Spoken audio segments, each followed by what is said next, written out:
Hello and welcome back. स्वागत है आप सभी का आपके खूबसूरत से यूट्यूब चैनल प्रम्स एजुकेशन में।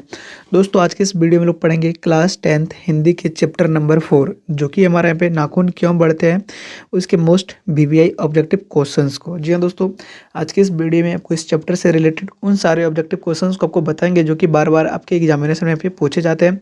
और आप लोग इस वीडियो में अगर एंड तक बने रहिएगा और एंड तक बने रह करके सारे क्वेश्चन को याद कर लीजिएगा, तो आने वाले एग्जामिनेशन में आप एक भी क्वेश्चन यहाँ पे मिस नहीं करेंगे।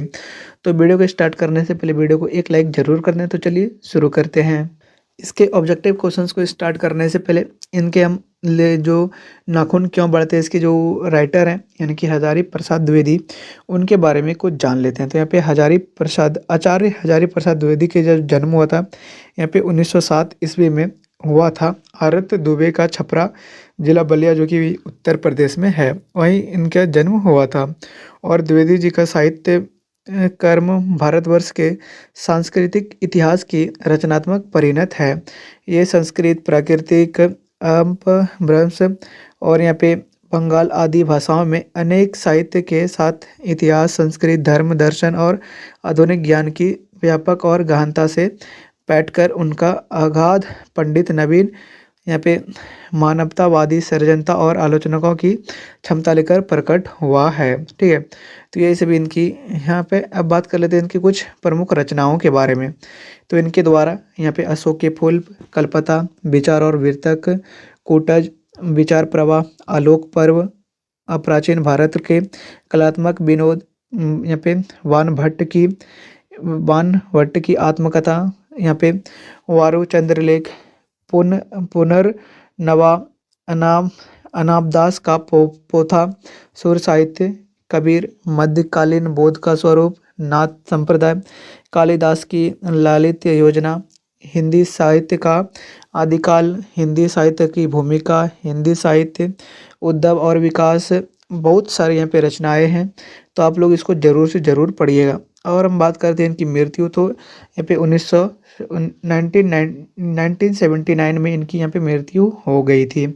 और भी यहाँ पे बहुत चीज़ दिए गए, तो आप इनकी हर एक चैप्टर का अब एग्जामिनेशन के टाइम में इसके जो यहाँ पे राइटर के जो लिखे रहते हैं उनके बारे में एक बार ज़रूर से ज़रूर पढ़ लें, क्योंकि इससे ऑब्जेक्टिव क्वेश्चंस बहुत सारे आते हैं। और लेकिन उसके यहाँ पे जो जन बुक यहाँ पे इन्होंने लिखे हैं उनसे बहुत सारे क्वेश्चंस आते हैं। तो ये थी इसके यहाँ पे जो राइटर है उनके बारे में। अब चलते हैं हमारे पहले क्वेश्चंस की तरफ। तो हमारे यहाँ पे पहला क्वेश्चन है कि हजारी प्रसाद द्विवेदी जी का जन्म यहाँ पे किस ईस्वी में हुआ था। तो जैसा कि मैंने आपको यहाँ पे तुरंत ही बताया था, और पहला क्वेश्चन हमारा यही है। तो यहाँ पे देख सकते हैं कि लिखा हुआ यहाँ पे हजारी प्रसाद द्विवेदी जी का जन्म हुआ था 1907 में। तो इसका आंसर हमारा क्या हो जाएगा, 1907 में।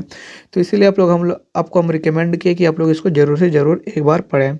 हमारा दूसरा प्रश्न है कि नाखून क्यों बढ़ते हैं, पाठ की विधियाँ क्या है। तो इसके ऑप्शंस हैं निबंध, ललित निबंध, कहानी या भाषण।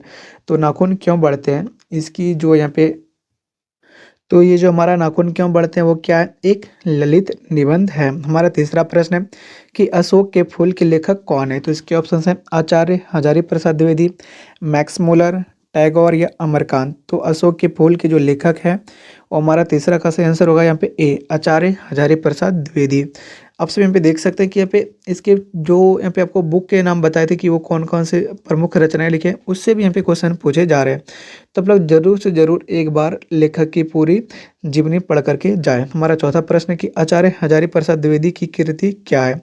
तो इसके ऑप्शन है कल्पलता, हिंदी साहित्य का आदिकाल, हिंदी साहित्य की भूमिका या उपर्युक्त सभी। तो चार का हमारा यहाँ पे सही आंसर क्या होगा, डी, यानी कि आचार्य हजारी प्रसाद द्विवेदी जी की जो कृति है यहाँ पे कल्पलता, हिंदी साहित्य का आदिकाल और हिंदी साहित्य की भूमिका यहाँ पे तीनों है।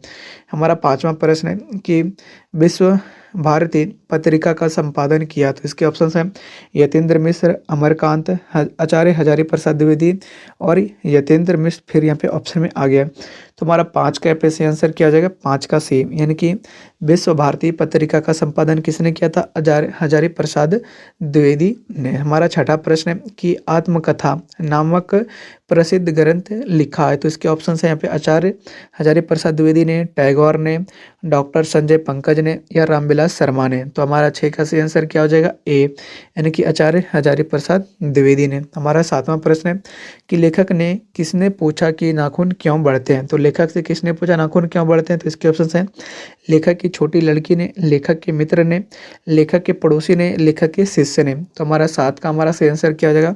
लेखक की छोटी लड़की ने पूछा कि नाखून क्यों बढ़ते हैं। हमारा 8वां प्रश्न है कि हड्डी के हथियारों से सबसे मजबूत और सबसे ऐतिहासिक था देवताओं के राजा का वज्र, जो डैश की हड्डियों से बना है। तो वह वज्र किसकी हड्डियों से बना है? तो इसके ऑप्शन है विश्वामित्र, दधीची मुनि, वाल्मीकि या वात्स्यायन। तो हमारा 8 का सही आंसर क्या हो जाएगा? 8 का यहाँ पे सही आंसर होगा बी, यानी कि यहाँ पे दधीची मुनि के हड्डियों से वो वज्र बना है। हमारा 9वां प्रश्न है कि नख घर मनुष्य अब डैश पर भरोसा करके आगे की ओर चल पड़ा है। तो इसके ऑप्शन है एटम बम, तोप, तीर धनुष या बंदूक।